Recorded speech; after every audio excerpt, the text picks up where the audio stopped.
Mi familia le dio la casa de mi abuelo a mi hermanastra. La puso a la venta por $1.2M en una subasta pública. Cuando me acerqué al micrófono, el subastador detuvo la oferta. La subasta estaba programada para las 2 de un sábado por la tarde. Llegué a la 1:45. Llevaba el blazer gris que guardo para las tasaciones, el que me hace parecer que pertenezco a cualquier lugar. Me registré en la recepción, tomé una paleta y encontré un asiento cerca de la parte de atrás. La sala estaba llena. Desarrolladores, inversores, algunos vecinos curiosos que habían oído hablar de la propiedad, y mi hermana, Sofía, de pie al frente de la sala con un vestido rojo hablando con el subastador como si fuera la dueña del lugar. Ella creía que era la dueña. Ese era el problema. Mi nombre es Camila. Tengo 32 años. Hace 4 años, mi familia le entregó la casa de mi abuelo a Sofía y me dijo que yo no tenía ningún derecho sobre ella. Dijeron que el abuelo Ricardo había cambiado de opinión al final, que él quería que Sofía la tuviera. Me mostraron documentos. Usaron un asistente legal del que nunca había oído hablar. Me dieron 3 días para sacar mis cosas. Me fui. Lo que no sabían, lo que ninguno de ellos se había molestado en verificar, era que Ricardo había hablado con su propio abogado 18 meses antes de morir. Y esa conversación tuvo consecuencias que Sofía estaba a punto de descubrir frente a todas las personas en esa sala. Pasaron 4 años construyendo esa venta. Yo pasé el mismo tiempo asegurándome de que no se mantendría. Soy tasadora de bienes raíces certificada. Evalúo propiedades para ganarme la vida. Entro en casas que han sido abandonadas, renovadas, heredadas, disputadas, y le digo a la gente exactamente lo que valen. He evaluado más de 400 propiedades en los últimos 6 años. He testificado en 3 disputas de sucesiones como perito. Sé cómo es una escritura. Sé cómo es un documento de fideicomiso. Sé cómo es una transferencia fraudulenta de título. Sé todo esto porque pasé 8 años estudiando y construyendo una carrera de la que mi familia me dijo durante toda mi infancia que no era capaz. Ninguna de mis credenciales los impresionó. Ni la licencia estatal, ni la certificación del Instituto de Tasación, ni la firma que construí desde 0 a los 28 años con 2 clientes y un escritorio alquilado. Nada de eso. Porque en mi familia, yo era la difícil. La que hacía demasiadas preguntas. La que no sonreía lo suficiente en los momentos adecuados. La que era, como mi madre, Elena, dijo más de una vez, agotadora de tener cerca. Mis padres se divorciaron cuando yo tenía 6 años. Mi madre se volvió a casar 2 años después. Su nombre era Fernando. Él tenía una hija llamada Sofía de su primer matrimonio. Sofía era 4 años mayor que yo y llevaba el pelo trenzado todos los días hasta que cumplió los 16. Al cabo de 1 año de la boda, quedó claro cómo iban a funcionar las cosas. Sofía obtuvo el dormitorio con el asiento de ventana. La habitación tenía un rincón de lectura, una ventana que recibía la luz de la mañana y una estantería empotrada que Fernando pintó de blanco un fin de semana. Yo obtuve la habitación al lado del horno. Era cálida de una manera que no tenía nada que ver con la comodidad y olía ligeramente a polvo y metal caliente. No me quejé. Entendí, incluso a los 8 años, que quejarme no cambiaría nada.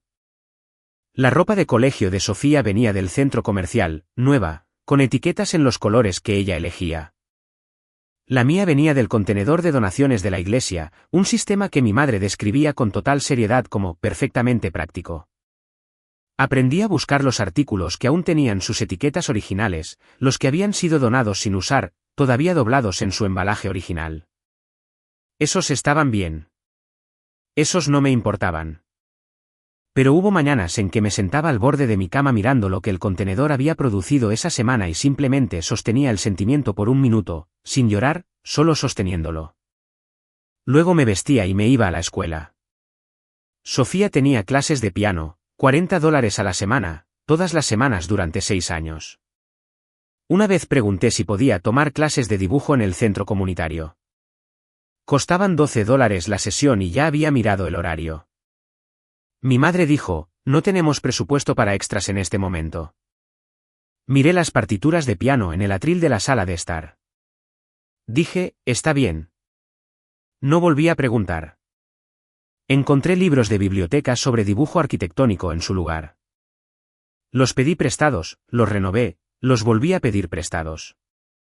La bibliotecaria, una mujer llamada señora Rivera, que tenía el cabello plateado y gafas de lectura en una cadena de cuentas, dejó de pedirme mi tarjeta de biblioteca porque sabía mi nombre. Ella decía, Camila, más planos. Yo decía, más planos. Ella me los entregaba. Sofía recibió un coche para su graduación de la escuela secundaria, un sedán usado, recién detallado, $1,500. Mi regalo de graduación fue una tarjeta con un billete de $20 doblado dentro. Mi madre la firmó. Fernando la firmó. Había un mensaje impreso dentro que decía, felicidades en tu día especial. Me quedé con los 20. No guardé la tarjeta. La única persona que nunca me trató como un problema fue mi abuelo. Ricardo era el padre de mi madre, lo que siempre me pareció tranquilamente notable dada la diferencia entre ellos. Era un topógrafo jubilado. Había pasado 30 años caminando límites de propiedades, midiendo la tierra, leyendo lo que la tierra realmente decía frente a lo que la gente afirmaba que decía. Tenía una casa en las afueras del pueblo, con revestimiento de tablillas blancas, porche envolvente, un patio trasero que bajaba hasta un arroyo. La había comprado en 1971 por $38,000 y pasó las siguientes 5 décadas haciéndola exactamente lo que él quería. Todos los domingos por la mañana, extendía planos sobre la mesa de la cocina, viejos mapas topográficos, bocetos de renovación, registros de propiedades de décadas atrás. Me dejaba sentarme a su lado y trazar las líneas con el dedo. Me explicaba la notación, los marcadores de escala, la forma en que se dibujaban los límites de propiedad para tener en cuenta servidumbres y derechos de paso. Nunca me dijo que era demasiado joven para entender. Nunca dijo, ve a jugar. Nunca simplificó las cosas en versiones de sí mismas. Decía, Camila, mira esto. ¿Ves cómo la línea del lote se dobla aquí? Eso es porque solía haber un camino. La tierra recuerda cosas que la gente olvida. Yo tenía 8 años. Pensé que era lo más importante que alguien me había dicho. Y lo era. También me enseñó a leer una escritura. No formalmente, solo sentándose conmigo a la mesa y leyéndolas en voz alta mientras yo seguía. Señalaba la descripción legal, el lenguaje de límites y medidas, la información de registro en la parte superior. Decía, una escritura es una promesa. Dice que esto pertenece a esta persona y así es como lo sabemos. Una vez le pregunté, ¿y si alguien miente en una escritura? Dijo, para eso está el registrador del condado. Y por eso guardamos copias. Siempre guarda copias, Camila, de todo. Yo tenía 10 años. Comencé a guardar copias de todo poco después. Para cuando tenía 12 años, Ricardo me había mostrado cómo buscar un registro de propiedad en la oficina del condado. Para cuando tenía 14, lo había hecho sola. Para cuando tenía 16, entendía más sobre derecho de propiedad que la mayoría de los adultos que conocía. Ricardo nunca le dio importancia. Simplemente seguía poniendo planos sobre la mesa y dejándome sentarme a su lado. Eso era suficiente. Hubo momentos a lo largo de mi infancia que nunca he olvidado. No porque fueran dramáticos, sino porque eran tan ordinarios y tan consistentes que se convirtieron en la forma de la vida que estaba viviendo. En 6º grado, en la competencia regional de geografía, quedé en primer lugar. El premio fue una tarjeta de regalo de $25 y un certificado de papel. Mi madre puso el certificado en el cubo de reciclaje por error. Dijo que fue un accidente. El recital de piano de Sofía ese mismo mes fue documentado en 47 fotografías. Las conté. En 8º grado, construí un modelo a escala del Distrito de Planificación del Condado para un proyecto de clase. El profesor lo exhibió en la vitrina del pasillo durante el resto del año. Los padres se detenían a verlo durante los eventos escolares. Mi madre pasó por delante 2 veces en la jornada de puertas abiertas de primavera sin detenerse. Sofía recibió una bicicleta nueva esa primavera. Roja con una canasta. $340. Lo sé porque encontré el recibo en el cajón de la cocina cuando buscaba un bolígrafo. En 10º grado, solicité una pasantía de verano en una empresa de topografía. Me aceptaron. Sin remuneración, pero quería la experiencia. Mi madre dijo que necesitaba pasar el verano ayudando en la casa. Sofía pasó ese verano en un campamento de artes escénicas en Vermont. La matrícula era de $2,100. Yo pasé ese verano repintando la valla trasera y diciéndome a mí misma que era temporal. Siempre era temporal. Eso es lo que me decía. En 12º grado, fui aceptada en el Programa Regional de Honores en Planificación Urbana, una solicitud competitiva, una revisión del comité, una carta por correo que leí de pie en la encimera de la cocina. Le dije a mi madre en la cena. Ella dijo, «¡Qué bien!». Fernando le preguntó a Sofía cómo iba su solicitud de empleo. La conversación siguió adelante. Doblé la carta y la puse en el bolsillo de mi chaqueta. La llevé a la escuela al día siguiente y se la mostré a mi profesor de geografía, el señor Ochoa, quien la leyó y dijo, «Esto es excepcional, Camila. Esto es realmente excepcional». Pensé que debía guardar este sentimiento. Debía recordar lo que se siente cuando alguien realmente lee lo que hiciste. Lo guardé. Todavía tengo esa carta en algún lugar. También tengo la libreta de calificaciones de 6º grado. El certificado reciclado de la competencia de geografía. Las cartas de aceptación. La documentación de la beca, cada pedazo de papel que mi familia no se molestó en mirar. Guardé registros. Siempre guardé registros. En mi 3er año de preparatoria, comencé a llevar un cuaderno. No un diario, sino un registro. Fechas, cantidades, eventos, lo que se dijo, por quién y lo que sucedió después. No sabía por qué lo hacía en ese momento.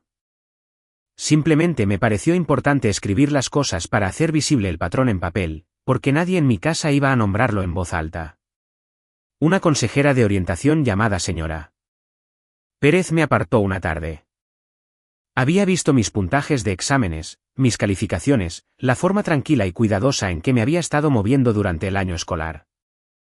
Dijo, «Camila, tienes que solicitar la beca Harrington, matrícula completa, cumples los requisitos». Fui a casa y se lo dije a mi madre. Ella dijo, «Tendrías que mudarte. Eso es mucha interrupción para todos». La solicité de todos modos. La obtuve. Mi madre no vino a la ceremonia de la beca. Tenía un compromiso previo. No recuerdo cuál era porque dejé de escuchar cuando me lo explicó. Ricardo vino. Se sentó en la 3ª fila. Cuando llamaron mi nombre, se puso de pie antes que nadie más. Después, me dio la mano y luego me abrazó como nunca antes lo había hecho. Dijo en voz baja, «Te ganaste todo esto tú misma. Nunca dejes que nadie te diga lo contrario». He reproducido esa frase más veces de las que puedo contar. Ricardo también me entregó un sobre antes de que me fuera. Dentro había $500 en efectivo, su propio dinero doblado cuidadosamente, y una nota manuscrita. La nota decía, «Para libros, o lo que realmente necesites, no lo que los demás piensen que necesitas». Usé $260 para libros de texto y el resto lo guardé en una cuenta de ahorros que no toqué durante 3 años. Cuando finalmente lo gasté en mi primer kit de tasación profesional. Pensé que lo apreciaría. Mi primer año universitario fue la primera vez en mi vida que tuve un espacio completamente mío. Un dormitorio del tamaño de un armario generoso, una compañera de cuarto que se iba a casa todos los fines de semana, un escritorio junto a la ventana donde podía extender papeles y trabajar en silencio durante horas. No sabía cuánto necesitaba el silencio hasta que lo tuve. Tampoco sabía cuánto necesitaba estar rodeada de personas que respondían a la competencia con interés en lugar de sospecha. Mis profesores respondían a mi trabajo. Mis compañeros de clase me hacían preguntas y esperaban respuestas. Cuando decía algo en un seminario, la gente lo escribía. Nunca antes había tenido eso. Trabajaba 20 horas a la semana en la compañía de títulos y asistía a clases y estudiaba y dormía 4 o 5 horas y era lo más viva que me había sentido en mi vida. Llamaba a Ricardo cada 2 domingos. Siempre contestaba. Hablábamos de registros de propiedades, de casos que seguía en las noticias, de lo que estaba estudiando. Nunca preguntó por mi madre. Nunca la mencioné. Era, a su manera tranquila, la relación más funcional que había tenido con un miembro de mi familia. Fui a la universidad con una beca completa y un trabajo a tiempo parcial en una compañía de títulos. Aprendí a leer registros de propiedades, historiales de escrituras, documentos de cadena de títulos, el rastro de papel exacto que te dice quién posee qué y cuándo y cómo llegó allí. Tenía 18 años, revisando archivos de bienes raíces las noches de los días laborables, y era la más feliz que había sido. Mi madre llamaba ocasionalmente. Las conversaciones eran breves y seguían el mismo patrón. Me daba noticias sobre Sofía, preguntaba cuándo iba a visitarla y luego encontraba una razón para terminar la llamada. Volví a casa 2 veces en 4 años. Cada vez se sentía como visitar una casa donde los muebles habían sido reorganizados específicamente para hacerte sentir como un extraño. La segunda visita, en Navidad de mi 3er año, Sofía anunció que estaba pensando en remodelar casas. No tenía experiencia en bienes raíces, ningún curso, ninguna licencia, pero Fernando se había ofrecido a financiar su primera compra. Nadie en la mesa preguntó sobre mi pasantía en la firma de tasación. Nadie preguntó sobre nada de lo que estaba haciendo. Regresé al campus a la mañana siguiente y no volví a casa durante 14 meses. Nunca parecieron notarlo. Después de graduarme, tomé un puesto en una firma de valoración de bienes y pasé 3 años aprendiendo todas las formas de disputas de propiedad que existen. Era muy buena en mi trabajo. Y cada vez que un cliente venía a mí con documentos que no cuadraban, pensaba, conozco este sentimiento. Conozco exactamente este sentimiento. La firma se especializaba en herencias disputadas, propiedades donde alguien había muerto y la familia no podía ponerse de acuerdo o donde la documentación no estaba clara, o donde alguien había decidido que las reglas no se aplicaban a ellos. Me convertí en la persona que enviaban cuando los documentos eran sospechosos. Aprendí a leer una firma falsificada de una legítima. Aprendí a detectar un documento que había sido antedatado. Aprendí cómo se ve una cadena de títulos cuando alguien ha intentado eliminar un eslabón discretamente. A los 3 años, obtuve mi certificación senior y abrí mi propia práctica. Mi primer cliente fue una mujer cuyo hermano había transferido la casa de sus padres a su propio nombre 6 meses antes de que su madre muriera usando un poder notarial que había expirado 2 años antes. Recuperamos la casa. Mi segundo cliente fue un hombre cuyos hijastros habían refinanciado la propiedad de su difunta esposa sin revelar que él era el beneficiario nombrado en su testamento. Recuperamos la propiedad. Era muy buena encontrando lo que la gente intentaba ocultar en los documentos. Resultaría ser una habilidad útil. A Ricardo le diagnosticaron la enfermedad de Parkinson en etapa temprana cuando yo tenía 26 años. Me llamó él mismo, no mi madre, a mí. Dijo, quería que lo escucharas de mí, no a través del teléfono familiar. Conduje hasta su casa ese fin de semana. Nos sentamos en el porche y tomamos café, y me mostró los mapas topográficos actualizados en los que había estado trabajando, una disputa de propiedad a 2 condados de distancia, un caso en el que un amigo le había pedido que consultara informalmente. Sus manos temblaban ligeramente cuando intentaba alcanzar su taza. La dejó y miró el arroyo en su lugar. Nos sentamos en silencio un rato.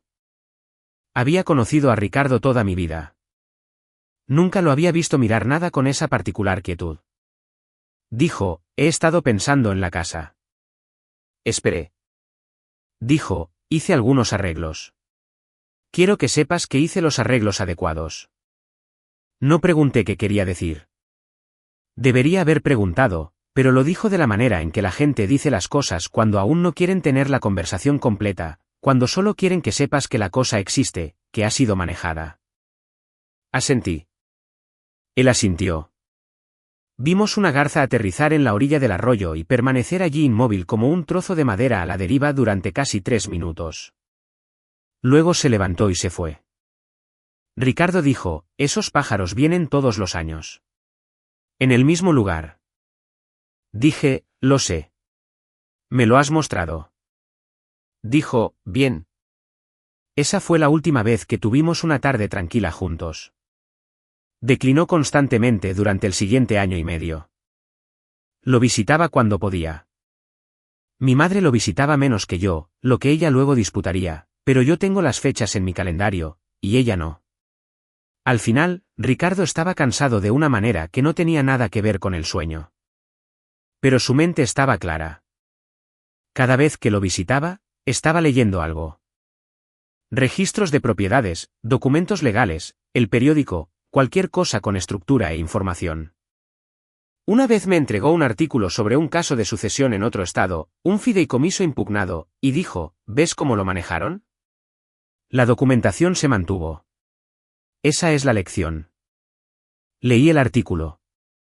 Dije, la lección es documentar todo. Dijo, la lección es documentar todo y luego documentarlo de nuevo. Estaba sonriendo cuando lo dijo. Fue la última vez que lo vi sonreír así. Ricardo falleció un jueves por la mañana de marzo. Tenía 79 años. Murió en su propio dormitorio, en su propia casa, que es exactamente lo que siempre había dicho que quería. Recibí la llamada de una vecina, una mujer llamada Patricia, que vivía a 3 casas de distancia y había conocido a Ricardo durante 40 años. Dijo, falleció pacíficamente. Estaba en su propia cama. No estaba solo. Le di las gracias. Me senté. Me quedé sentada un rato. La reunión de la herencia se celebró 11 días después en la sala de estar de mi madre. Llegué y encontré a mi madre, Fernando y Sofía ya sentados. Había tazas de café en la mesa. Alguien había puesto un plato de galletas. El ambiente tenía la organización cuidadosa de algo que se había arreglado de antemano.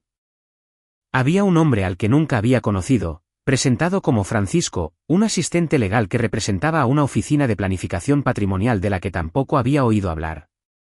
Francisco tenía papeles.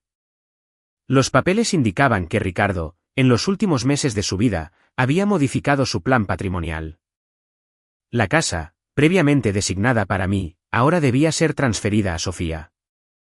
La razón estaba escrita a mano en el margen de la enmienda con letra temblorosa, mejor adaptada para la continuidad familiar. Miré esa letra durante mucho tiempo. He pasado 6 años evaluando profesionalmente firmas y documentos escritos a mano. Sé cómo es la letra de una persona cuando sus manos están firmes y cuando no. Sé cómo es cuando alguien escribe bajo instrucciones versus cuando escribe por su propio pensamiento. Esa letra no parecía la de Ricardo con las manos en reposo. Miré a Francisco. Dije, ¿puedo ver el documento original del que se enmendó esto? Francisco dijo que el original estaba archivado en su oficina. Dije, ¿qué oficina? Me dio un nombre. Lo anoté en mi teléfono. Dije, ¿fue esto presenciado y notariado? Francisco dijo que la enmienda había sido presenciada por 2 miembros de su personal. Dije, y Ricardo firmó esto 8 semanas antes de su muerte. Francisco dijo, es correcto. Dije, ¿en qué lugar? Mi madre dijo, Camila, esto es lo que él quería. La miré. Dije, le estoy preguntando a Francisco. Francisco dijo que la firma había tenido lugar en la casa de Ricardo. Anoté eso también. No dije nada más. Algo en mí se quedó muy callado. No triste, no enojado, solo quieto. Como el momento antes de darte cuenta exactamente de lo que estás mirando cuando la forma de la cosa se está volviendo clara, pero aún no la has nombrado. Lo estaba nombrando. Había sido entrenada para nombrar exactamente esto. Me dieron 3 días para recoger mis cosas de la casa. Había guardado algunas cajas en la habitación de invitados de Ricardo, libros, herramientas de dibujo. Había pedido prestadas fotografías enmarcadas de nosotros 2 en el arroyo. Conduje un sábado por la mañana. Sofía ya estaba allí, caminando por las habitaciones con una cinta métrica y un cuaderno. Estaba midiendo la cocina, anotando números. Tenía un contratista al teléfono. No me reconoció cuando entré. Se hizo a un lado para dejarme pasar en el pasillo, y esa fue la extensión de nuestra interacción. Fui a la habitación de invitados y comencé a empacar. Los mapas topográficos de Ricardo seguían en la mesa de la cocina, un proyecto que no había terminado, líneas de propiedad marcadas con su cuidadosa mano. Me quedé allí un momento mirándolos. No los tomé. Pertenecían a la casa. Pertenecían a quien tuviera el derecho de estar allí. Tomé mis libros, mis herramientas de dibujo, las fotografías. Llevé las cajas a mi coche en 4 viajes. En el último viaje, me detuve en la puerta principal. Me quedé allí un momento. La casa olía como siempre había olido. Madera vieja, café, el tenue olor mineral de los archivos de papel. Cerré la puerta detrás de mí. No un portazo, solo un clic. Ese sonido, ese clic silencioso, se sintió como el punto final de una oración muy larga. Las campanas de viento que Ricardo había colgado en la esquina del porche se movían en un ritmo lento y fácil. Me quedé en el porche un momento y las escuché. Luego miré el arroyo una vez más. Luego caminé hasta mi coche y me fui. No me permití pensar en ello con demasiada cautela durante mucho tiempo. Esa fue la decisión correcta. No contacté a mi familia durante 7 meses. Durante ese tiempo, obtuve mi certificación de tasador senior. Me mudé a un apartamento de una habitación y aprendí lo que se sentía vivir en un espacio donde nadie más tenía ninguna pretensión sobre mi atención. Abrí mi propia firma. 2 clientes el primer mes, 6 al tercero, una lista de espera al final del primer año. Contraté a 2 empleados. Alquilé una oficina adecuada.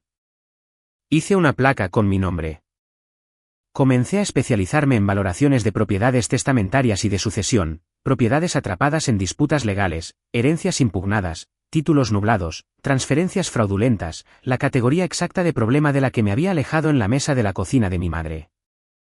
Era muy buena en este trabajo, no solo técnicamente. Era buena sentándome frente a alguien y viendo rápidamente lo que los documentos realmente decían versus lo que alguien afirmaba que decían. Era buena encontrando lo que no encajaba. Y cada vez que me sentaba frente a una familia que creía que un trozo de papel les hacía dueños de algo, cada vez que veía cambiar la cara de alguien cuando les mostraba lo que los registros realmente decían. Pensaba en Francisco y su documento enmendado y la letra en el margen que no se parecía a cómo se movían las manos de Ricardo cuando estaban en reposo. Luego, 2 años después de la muerte de Ricardo, Sofía me llamó.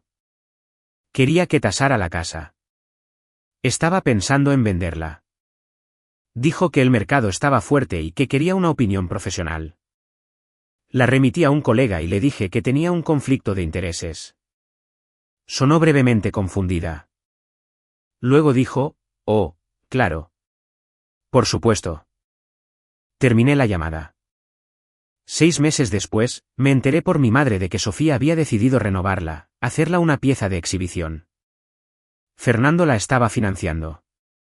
$30,000 en mejoras. Cocina nueva, pisos restaurados, patio trasero ajardinado. Me enteré de esto y no sentí nada que requiriera acción. Estaba ocupada. Luego, hace 18 meses, un antiguo colega me reenvió una publicación en redes sociales. Sofía se había asociado con una casa de subastas de propiedades de lujo. Estaba listando la casa de Ricardo como un lote estrella en su subasta de bienes de primavera. Precio de venta proyectado de más de $1 millón. Invitaciones impresas, recepción con champán, cobertura de la prensa local de propiedades.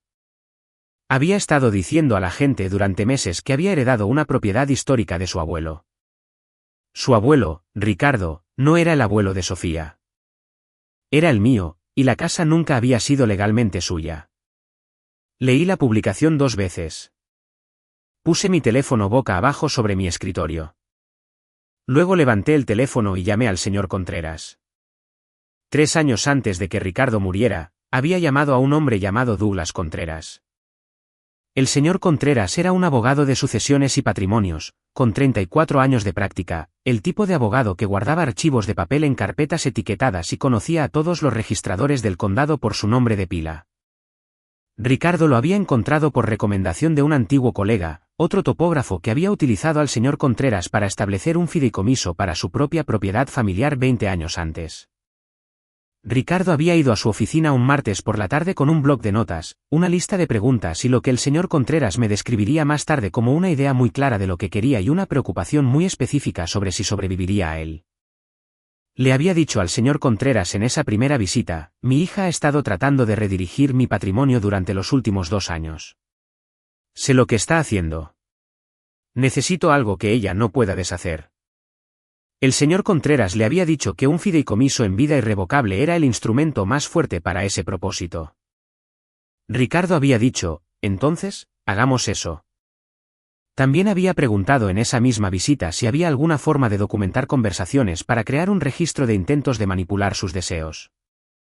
El señor Contreras le había dicho que las grabaciones de sus propias llamadas telefónicas hechas con su propio equipo eran legales en este estado.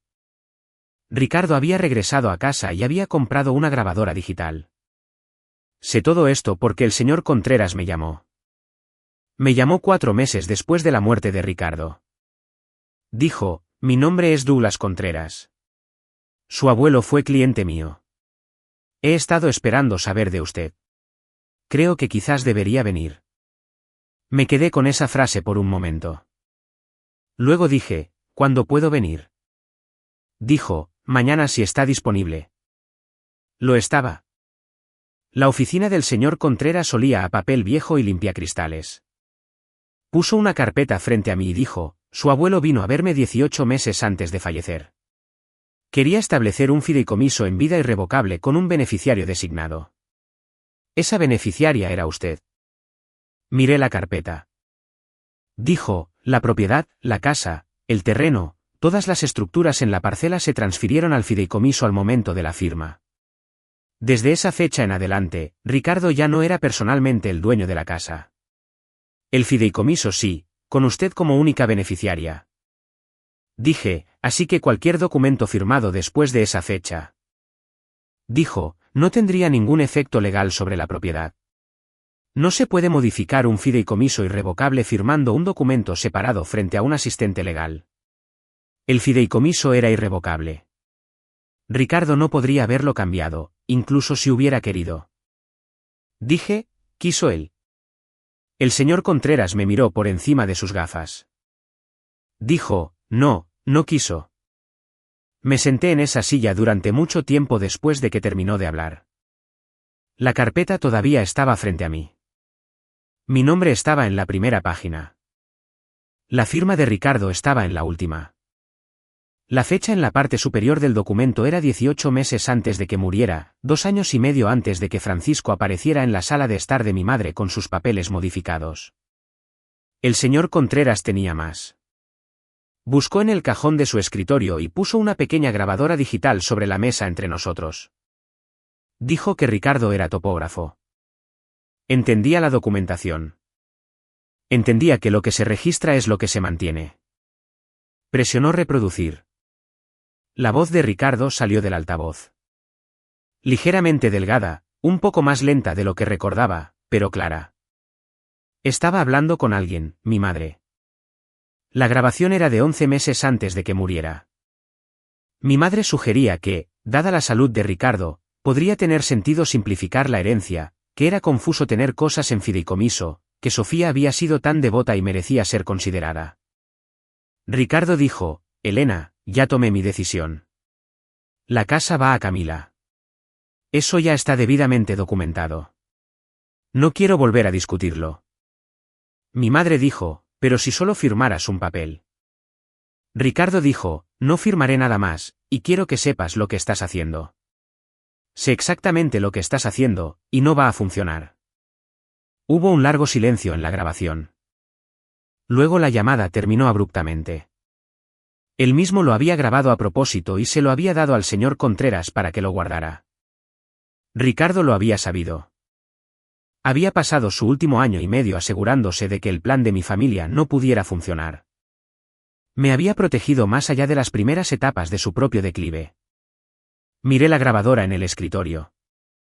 Dije, hay otras. El señor Contreras dijo, 3 más. La segunda grabación era de 8 meses antes de la muerte de Ricardo. Fernando, esta vez, llamando para pedirle a Ricardo que reconsiderara el acuerdo del fideicomiso, diciendo que Sofía tenía planes reales para la casa, que ella la cuidaría. Ricardo dijo, Fernando, esta no es tu familia. Esta no es tu decisión, y esta no es una conversación que volveré a tener. La llamada duró 4 minutos y 12 segundos. La tercera grabación era de 6 meses antes de la muerte de Ricardo. Mi madre, de nuevo, más emocional, diciéndole a Ricardo que estaba siendo injusto con Sofía, que yo tenía mi propia vida y no necesitaba esto, que Sofía era la que había aparecido, la que había visitado, la que se había preocupado. Ricardo dijo: Elena, Camila ha estado sentada en la mesa de mi cocina desde que tenía 8 años. Ella es la única persona de esta familia que alguna vez me preguntó qué pensaba realmente de algo. Ella se queda con la casa. Eso es definitivo. Yo no sabía nada de esas conversaciones. No sabía que él había luchado tan duro durante tanto tiempo, tan silenciosamente. La cuarta grabación se hizo 6 semanas antes de su muerte. Ricardo solo, hablando directamente a la grabadora. Dijo: esta es una declaración para que quede constancia. Yo, Ricardo Eugenio Díaz, estoy en mi sano juicio. Mi plan patrimonial está en marcha. Mi abogado, Douglas Contreras, tiene toda la documentación relevante. Si alguien presenta papeles después de mi muerte alegando que alteran mis deseos, quiero que se sepa que no autoricé tales cambios. Ninguno. Hizo una pausa. Luego dijo: y quiero que Camila sepa que la vi. Siempre la vi. La grabación terminó. Me senté en la oficina del señor Contreras durante mucho tiempo después de eso. El señor Contreras también había investigado al asistente legal llamado Francisco. Trabajaba para un servicio de preparación de documentos, no para un bufete de abogados, un servicio de preparación de documentos que producía papeles estandarizados de sucesión para clientes que querían algo de aspecto oficial sin pagar honorarios de abogado. La enmienda que Francisco había presentado en la reunión de herencia no había sido archivada en la oficina del registro del condado. No había pasado por un proceso de sucesión. No había sido revisada por ningún abogado. Era, en palabras del señor Contreras, un trozo de papel sin ningún valor legal. Los registros de propiedad del condado aún mostraban al fideicomiso como titular del título. El nombre de Sofía no aparecía en ninguna parte de la cadena de título. Cada consulta hipotecaria que había hecho, cada póliza de seguro que había presentado, cada permiso que había sacado para la renovación, todo ello se había hecho sobre la base de un documento legalmente inútil. La casa era mía. Había sido mía desde el día en que Ricardo firmó el fideicomiso. Seguiría siendo mía hasta que yo decidiera hacer algo diferente con ella. Miré al señor Contreras. Dije: ¿cuáles son mis opciones? Dijo: podría presentar una demanda para aclarar el título de inmediato, o, hizo una pausa, podría esperar y dejar que la situación se desarrolle. Dije: la subasta es en 4 meses. Dijo: sí. Dije: ¿y si ella intenta vender una propiedad que no posee en un lugar público frente a compradores que realizarán búsquedas de título? Dijo: entonces la búsqueda revelará el fideicomiso frente a todos. Me quedé con eso por un momento. Solo sonreí. Durante los siguientes 3 meses, construí el cuadro completo. Saqué cada permiso que Sofía había presentado ante el Departamento de Construcción del Condado. Renovación de cocina, $14,200, presentada a su nombre como propietaria. Pisos en toda la casa, $8,900. Paisajismo exterior y nivelación junto al arroyo, $8,300. Mejoras documentadas totales a una propiedad que no tenía derecho legal a modificar, $31,400. El contrato de la casa de subastas que había firmado la incluía como vendedora registrada. El contrato de la casa de subastas la identificaba como propietaria registrada. Ella no era la propietaria registrada. Yo lo era. Solicitó un informe formal de título a la oficina del registrador del condado. El informe llegó en 7 días hábiles. Titular de título actual: el fideicomiso en vida irrevocable de Ricardo Eugenio Díaz, beneficiaria única, Camila Elena Díaz. El nombre en el fideicomiso, de puño y letra de Ricardo, atestiguado y notariado, era el nombre que siempre había tenido, el nombre que nadie en mi familia se había molestado en buscar. También saqué los registros del servicio de preparación de documentos de Francisco. En los 3 años que había estado operando, el servicio había producido documentación relacionada con herencias en 17 asuntos separados. 6 de esos asuntos estaban actualmente en disputa legal. En 2 de ellos, los tribunales ya habían dictaminado que los documentos eran inaplicables. Francisco lo había sabido. Había seguido produciendo los documentos de todos modos. El señor Contreras había enviado una notificación formal a la casa de subasta 6 semanas antes del evento, informándoles de la situación del título y confirmando que la beneficiaria real tenía la intención de estar presente. Me dijo que no cancelarían. Hay demasiada comisión en juego, pero estarán listos cuando usted entre. Su propio abogado ha revisado el fideicomiso. Lo saben. Yo tenía 4 copias certificadas del documento del fideicomiso. Tenía las grabaciones de audio organizadas por fecha con transcripciones impresas. Tenía el informe de título del condado encuadernado con una portada. Tenía los registros de permisos y el historial de servicio de Francisco. Y tenía el blazer gris que guardo para las tasaciones, el que me hace parecer que pertenezco a cualquier lugar. La mañana de la subasta, me senté en la mesa de mi cocina con una taza de café y revisé todo una última vez. Documento de fideicomiso, copias certificadas, 4. Grabaciones de audio, unidad cargada, transcripciones impresas, marcas de tiempo confirmadas. Informe de título del condado, encuadernado, con pestañas, actualizado a 30 días antes. Notificación del señor Contreras a la casa de subastas. Registrada, reconocida, archivada. Cerré la carpeta. Planché mi blazer gris y lo colgué en la puerta la noche anterior. Puse mi alarma para las 8, lo que me dio 3 horas más de las que necesitaba. No estaba nerviosa. No había nada de qué estar nerviosa. Todo ya había sido decidido 18 meses antes de la muerte de Ricardo. Yo era simplemente la última persona en llegar a una conclusión. Los documentos ya la habían alcanzado. Tomé la carpeta. Tomé mi bolso. Salí. Estaba lista. La casa de subastas estaba en el 3er piso de un antiguo edificio bancario en el centro. Suelos de mármol, techos altos, el tipo de sala diseñada para que todo dentro se sintiera significativo. Había quizás 90 personas presentes. Reconocí a algunas de ellas.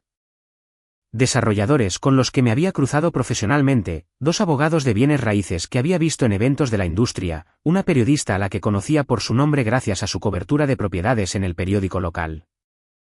Me registré en la recepción. La mujer de la recepción no reaccionó a mi nombre. No tenía motivos para hacerlo. Tomé la paleta 37 y encontré un asiento cerca de la parte trasera, a la izquierda del centro. Buenas líneas de visión hacia el podio, hacia el subastador y hacia la primera fila donde mi madre y Fernando ya estaban sentados.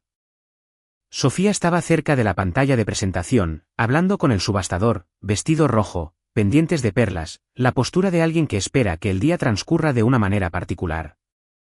La sala se llenó constantemente. Se ofrecía champán en bandejas. Lo rechacé. Se había colocado un folleto impreso en cada asiento, a todo color. La casa en la portada, el porche envolvente, el arroyo visible al fondo, la cocina renovada fotografiada con una cálida luz de la tarde. En la portada, con una elegante fuente serif, propiedad de la finca Díaz ofrecida por el propietario. Puse el folleto boca abajo en la silla junto a mí. A las 2 en punto, el subastador llamó a la sala a la atención. Describió la propiedad, el tamaño del lote, el año de construcción, las recientes renovaciones, la orilla del arroyo, el carácter histórico del vecindario. Luego presentó a Sofía como la propietaria.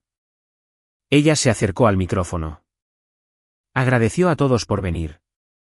Habló sobre el legado de su abuelo, sobre lo que la propiedad había significado para la familia, sobre cómo las renovaciones habían honrado su carácter original mientras la preparaban para su próximo capítulo.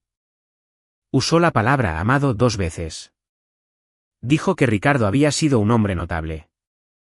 Dijo que sabía que estaría orgulloso.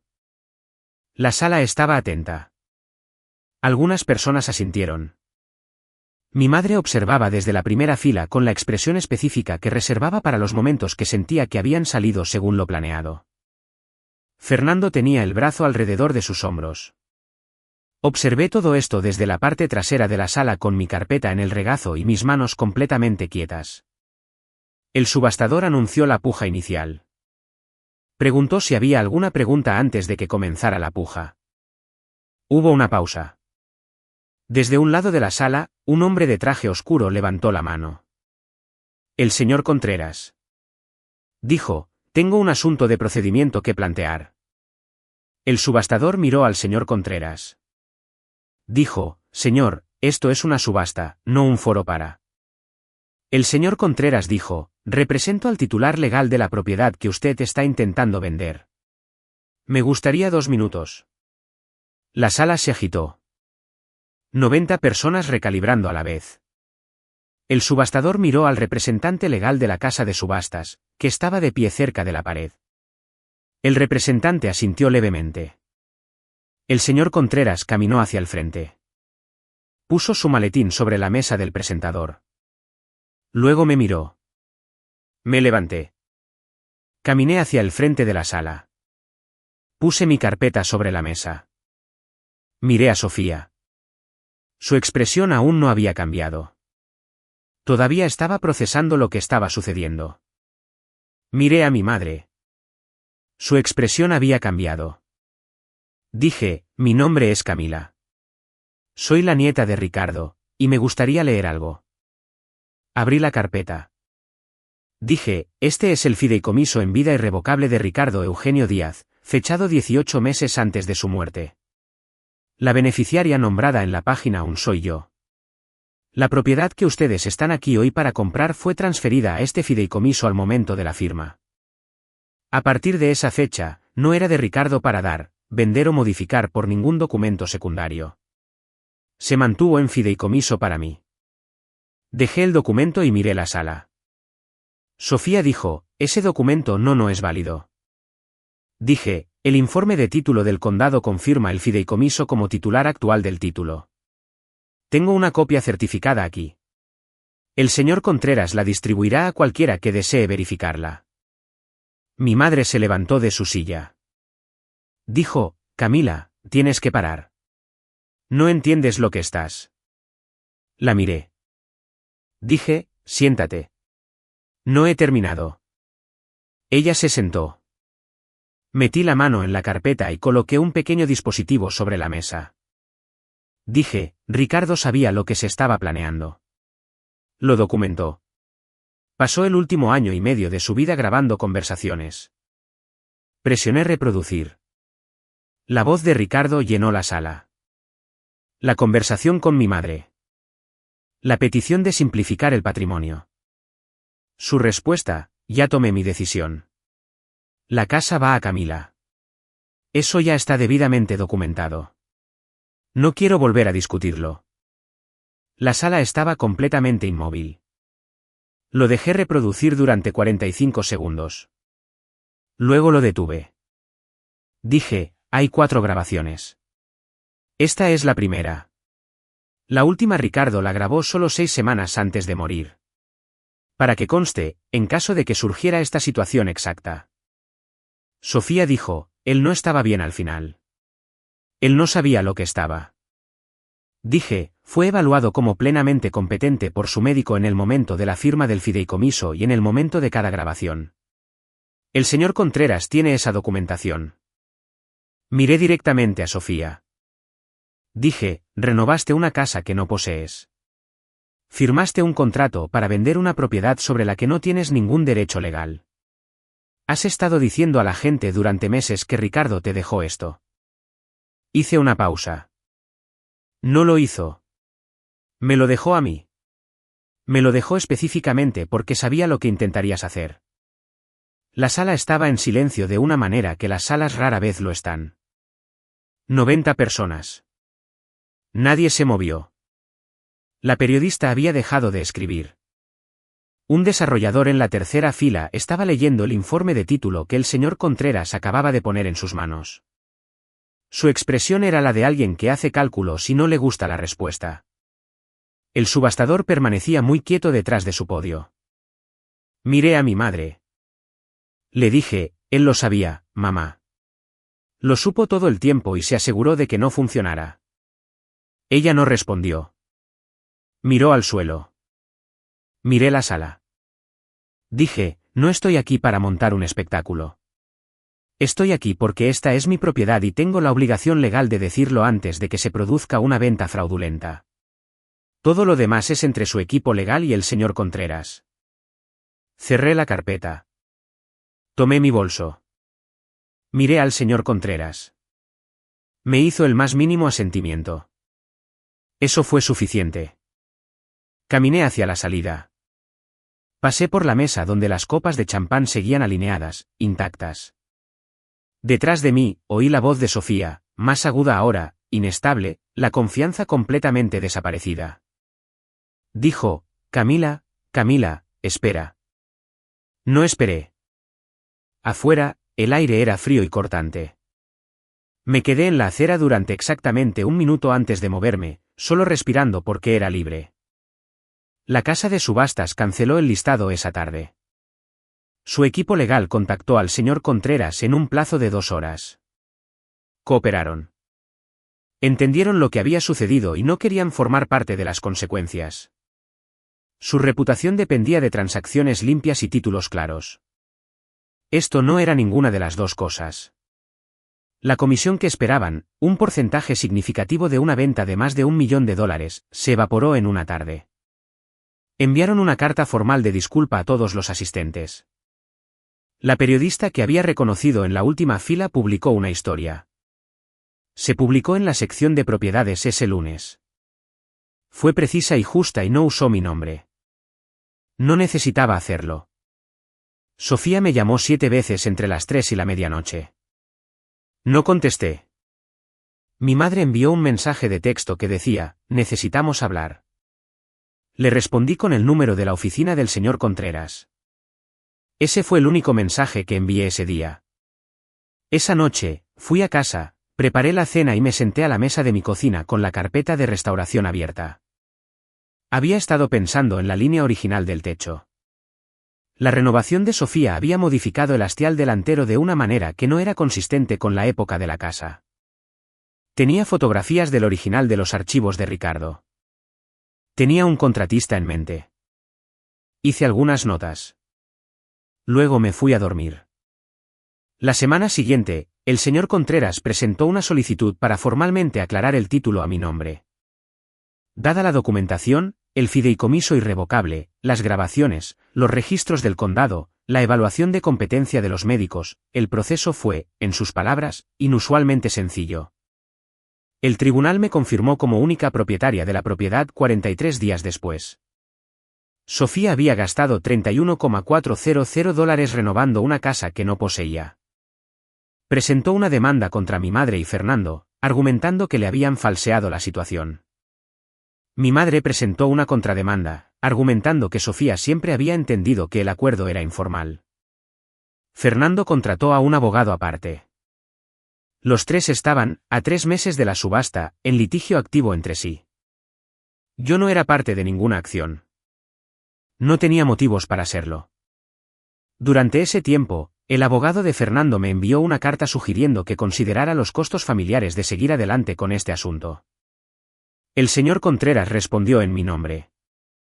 La carta no fue enviada de nuevo. Francisco, el asistente legal que había aparecido en la sala de mi madre con la enmienda fraudulenta, fue denunciado ante la Junta de Licencias del Estado una semana después de la subasta. La Junta abrió una investigación. Se descubrió que su servicio de preparación de documentos había producido documentos testamentarios legalmente inválidos en al menos 17 asuntos durante 3 años. 6 de esos asuntos estaban en disputa activa. En 2, los tribunales ya habían determinado que los documentos eran inaplicables. Su licencia fue revocada 8 meses después de que se abriera la investigación. La oficina asociada con su trabajo se disolvió poco después. No sé qué pasó con las familias en esos otros 17 casos. Espero que alguien les haya dicho lo que estaban viendo. Las mejoras de la renovación, la cocina que Sofía había diseñado, los pisos que había elegido, el paisajismo que Fernando había financiado, todo venía con la casa, legalmente adjunto, suyo para perder. No di las gracias a nadie por las mejoras. Sí hice que la cocina fuera parcialmente restaurada a su configuración original dentro del primer año. No todo, solo las partes que a Ricardo le habían encantado. Mi madre vino a verme una vez, 8 meses después de la subasta. Llamó a la puerta de mi oficina, no a mi casa. Creo que entendió que no sería bienvenida en mi casa. Se sentó frente a mi escritorio y se veía más vieja que la última vez que la había visto claramente. Dijo, no pensé que Ricardo lo hubiera hecho correctamente. Pensé que el fideicomiso era solo un borrador, algo que había investigado pero nunca finalizado. Dije que estaba notariado, presenciado y archivado en el registro del condado. Ella dijo, eso lo sé ahora. Dije, lo conociste durante 79 años. ¿Sabías lo minucioso que era? Ella no respondió a eso. Dijo, lo siento, Camila. Sé que eso no arregla nada. La miré. Dije, no, no lo hace. Ella asintió. Se puso de pie. Recogió su bolso. En la puerta, se detuvo.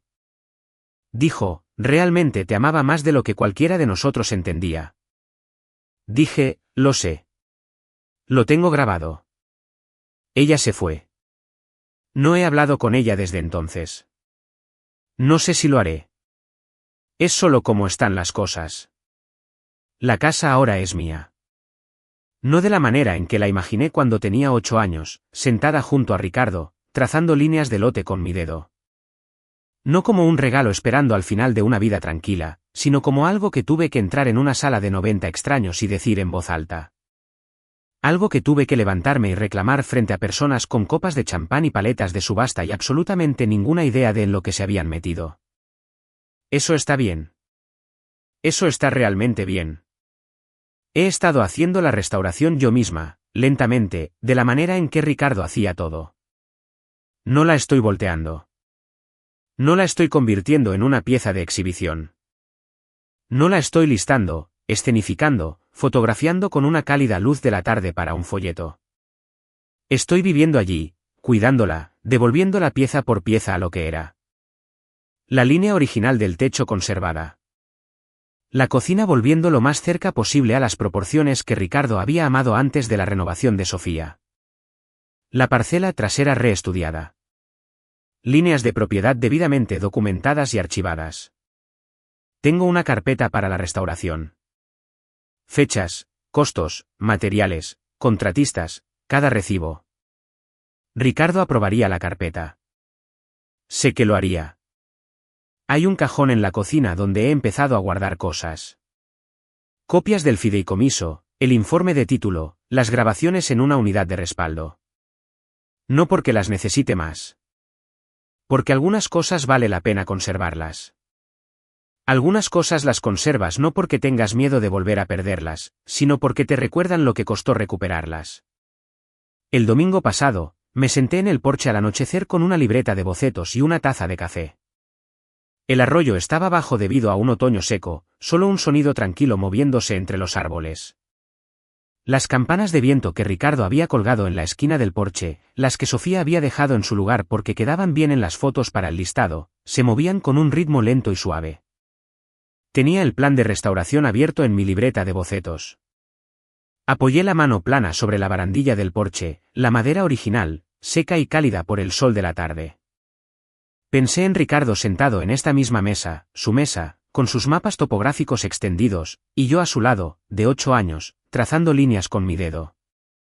Pensé en él sentado solo en esta casa con una grabadora en los últimos meses de su vida, haciendo el trabajo tranquilo y metódico de asegurarse de que yo estaría bien. Sabía que encontraría al señor Contreras. Sabía que sabría qué hacer con la documentación.